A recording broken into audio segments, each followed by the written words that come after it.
ஓம் சாந்தி. ரொம்ப நாளா நம்ம கிட்ட பேசி, பழகி, ரொம்ப அன்பா நடந்துக்கினவங்க, திடீர்னு பார்த்தா நம்ம கிட்ட இருந்து ரொம்ப ஒதுங்கி போற மாதிரி நமக்கு அனுபவம் ஆகும். நம்ம பேச போனாலும் நம்ம கிட்ட இருந்து விலகி போகிற மாதிரியும், அவங்க நம்ம கிட்ட அமைதிய காக்குற மாதிரியும் நமக்கு தோணும். இதுதான் சைலன்ட் ட்ரீட்மெண்ட் அப்படின்னு சொல்லுவாங்க. அப்ப இந்த சைலன்ட் ட்ரீட்மெண்ட்னா என்ன? இது எப்படி இயங்குது? நம்ம இதுல இருந்து எப்படி வெளியில வரலாம்? இது எந்த மாதிரியான பாதிப்புகள நம்மளோட மனசுல ஏற்படுத்துது? அப்படின்றது தான் இன்றைய பதிவுல நம்ம பார்க்க போறோம். எப்பொழுதுமே ஃபோன் கால்ஸ், மெசேஜஸ் குடுத்துக்கிட்டே இருக்கிறவங்க, திடீர்னு பார்த்தா சில நேரத்துல ஒரு காலும் இருக்காது, ஒரு ஃபோனும் இருக்காது. அது ஒரு மௌனம் போல இருக்கும். தொடர்ந்து இது போல விலகி போகிற மாதிரி இருக்கும்.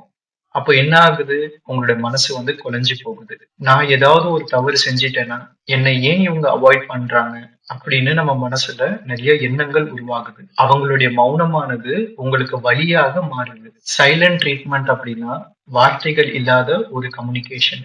சில பேருக்கு தான் எதிர்பார்க்கக்கூடிய ஃபீலிங்ஸ் சொல்ல தெரியாது. சில பேருக்கு மத்தவங்க ஹர்ட் ஆனாலும் பரவாயில்லன்னு ஈகோவ காட்டுவாங்க. நான் போய் அவங்க கிட்டலாம் பேச மாட்டேன் அப்படின்னு ஒரு அகங்காரத்த காமிப்பாங்க. ஆனா பிரச்சனை அவங்களுடைய மௌனத்துல ஆரம்பிக்கலைங்க. அவங்களுடைய மௌனத்த நீங்க எப்படி எடுத்துக்கிறீங்க? இதுல தாங்க பிரச்சனை ஆரம்பிக்குது. நம்ம மனசு என்ன பண்ணுது அப்படின்னா, ஒரு கதைகள உருவாக்குது. அவங்க ஏன் என் மேல ரொம்ப அன்பா இருக்க மாட்றாங்க?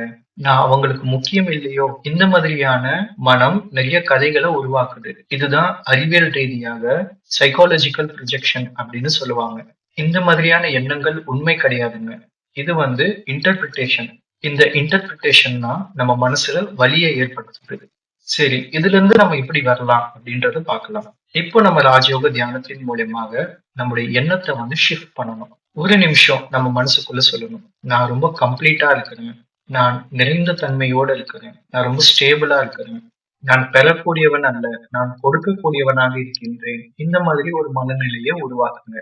அவங்க ஏன் இப்படி செய்றாங்க? அந்த மாதிரி நம்ம யோசிக்கக் கூடாது. அவங்க இப்ப எந்த நிலையில இருக்கிறாங்க? அப்படின்றது தான் நம்ம யோசிக்கணும். இதுதான் நம்ம மனதுல வரக்கூடிய சக்தியினுடைய அடையாளம். சரி, நீங்க என்ன பண்ணணும் அப்படின்னா, அவங்கள போய் சேஸ் பண்ணாதீங்க. ஒவ்வொரு தடவையும் நீங்க ஏன் பேச மாட்றீங்க? நீங்க ஏன் அவாய்ட் பண்றீங்க? இந்த மாதிரி சேசிங் பண்ணாதீங்க. 2வது ஓவர் திங்க் பண்ணாதீங்க. அதிகமா யோசிக்காதீங்க. அதுக்கு பதிலா ரொம்ப அமைதியா இருங்க.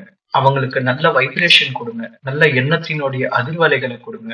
அவங்களுடைய அமைதி உங்களுக்கான ரிஜெக்ஷன் கிடையாது. அது அவங்களுடைய இன்னர் ஸ்ட்ரகிள்.